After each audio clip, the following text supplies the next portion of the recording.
नमस्कार, सुमन्स किचनमध्ये आपलं स्वागत आहे। आज आपण भोगीची मिक्स भाजी कशी बनवायची ते पाहणार आहोत। रेसिपीला सुरुवात करण्याआधी तुम्हाला एक निवेदन आहे। अजूनपर्यंत तुम्ही माझ्या चॅनलला सबस्क्राइब केलं नसेल तर सबस्क्राइब जरूर करा आणि हो, रेसिपी आवडली तर रेसिपीला एक लाईक नक्की करा। चला तर मग रेसिपीला सुरुवात करूया। आता आपल्याला भाजी बनवायची, त्यासाठी आपण काय काय साहित्य घेतलेलं आहे ते बघूया। तर इथे अर्धी वाटी वाटाणा, 1 वाटी वालाच्या शेंगा, अर्धी वाटी वालाचे दाणे, 5 बोरे, अर्धी वाटी गाजर, अर्धी वाटी ओला हरभरा आणि अर्धी वाटी पावटा घेतलेला, पाव कप शेंगदाणे हे भिजवून घेतलेले आणि त्यानंतर 2 वांगी घेतलेली आहे। आता यामध्ये अजून तुम्हाला काही भाज्या ॲड करायच्या असेल त्या तुम्ही करू शकता, जसं की ऊस असेल, शेवग्याची शेंग आहे किंवा ज्वारीचे दाणे आहे। बऱ्याच भागांमध्ये वेगवेगळ्या भाज्या ह्या पिकल्या जातात आणि थंडीच्या दिवसामध्ये ज्या ज्या भाज्या पिकवल्या जातात त्या भाज्या ह्या संक्रांतीच्या भोगीच्या भाजीला घातल्या जातात। आता आपल्याला ह्या भाज्या सगळ्या परतवून घ्यायच्या आहे। तर आता आपल्याला भाज्या परतायच्या, त्यासाठी गॅसवर कढई गरम करायला ठेवली आणि त्यामध्ये आपल्याला फक्त 1 चमचा तेल घालायचं आहे। खूप जास्तीचं घालायचं नाही, फक्त 1 चमचा घालायचं आणि या भाज्या आपल्याला परतवून घ्यायच्या आहे। आता तेल गरम झालेलं आहे, यामध्ये आपल्याला घालायचं आहे वांगी, त्यानंतर वाटाणा, त्यानंतर घालायचं शेंगा, वालाचे दाणे, बोरं, शेंगदाणे, गाजर, हरभरा आणि पावटा। आता हे सगळं आपल्याला परतून घ्यायचं आहे।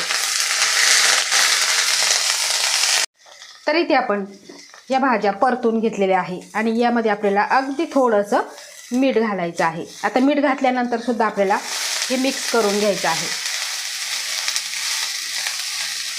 आणि मिक्स केल्यानंतर आपल्याला 5 ते 7 मिनिटे ह्या भाज्या सगळ्या आपल्याला वाफवून घ्यायच्या आहे। आता भाज्या परततात तोपर्यंत आपल्याला वाटण तयार करायचं आहे। तर त्यासाठी इथे मी पाव कप शेंगदाणे भाजून घेतलेले, त्यानंतर 2 चमचे सुकं खोबरं भाजलेलं, 2 चमचे तीळ भाजलेले आणि 7 ते 8 लसूण पाकळ्या पाणी न घालता आपल्याला बारीक असे हे वाटून घ्यायचं आहे। तर अशा पद्धतीने आपल्याला बारीक असे हे वाटून घ्यायचं आहे। इथे तुम्ही बघू शकता। आता बरेच जण काळ्या वाटणातील भाजी करतात, वेगवेगळ्या पद्धतीने करतात, पण ह्या पद्धतीने तुम्ही भाजी करून बघा, भाजीची चव दुपटीने वाढते आणि भाजीसुद्धा खमंग लागते।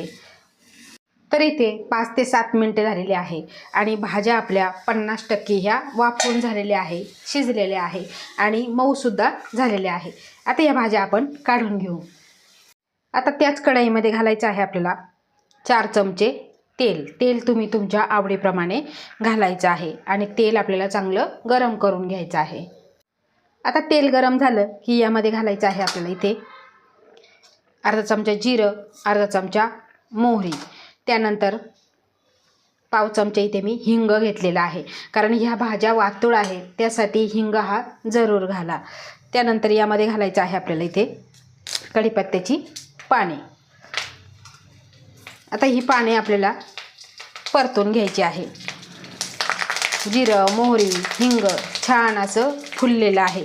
आता यामध्येच आपल्याला मसाले घालायचे आहे। गॅसची फ्लेम लो ठेवायची आणि त्यानंतरच मसाले घालायचे आहे। तर इथे मी 1 चमचा कांदा लसूण मसाला, 1 चमचा मिरची पावडर आणि पाव चमचा हळद, बाकी आपल्याला जास्तीचे मसालेसुद्धा यामध्ये घालायचे नाही। जे आपले घरातले बेसिक मसाले असतात तेच आपल्याला घालायचे आहे, तर ही भाजी खूप अशी सुंदर होते। आता हे परतून झालं, यामध्येच घालायचं आहे आपण ज्या भाज्या परतून घेतलेल्या ते यामध्ये घालायच्या आहे आणि घातल्यानंतर आपल्याला पुन्हा हे मिक्स करून घ्यायचं आहे। 2 ते 3 मिनिटे आपल्याला मिक्स करायचं आहे।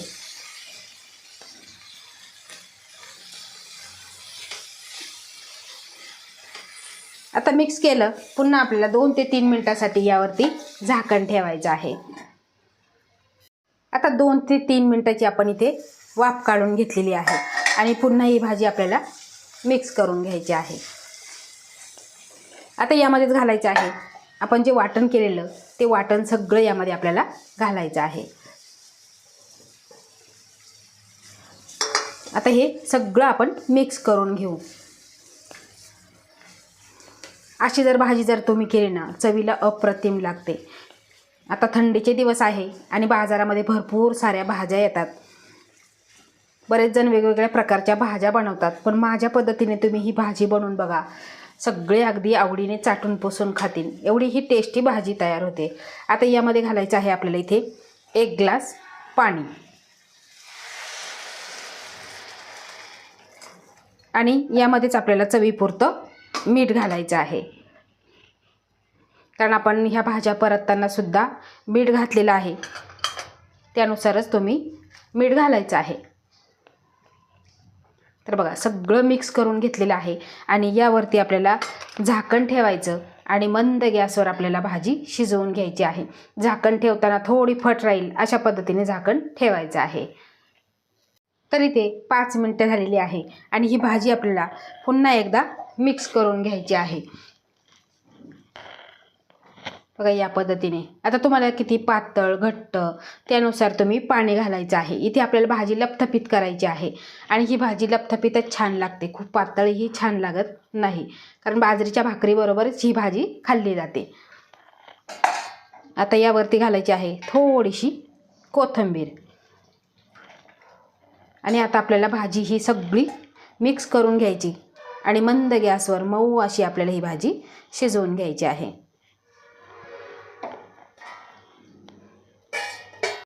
तर इथे आपण मंद गॅसवर ही भाजी शिजवून घेतलेली आहे.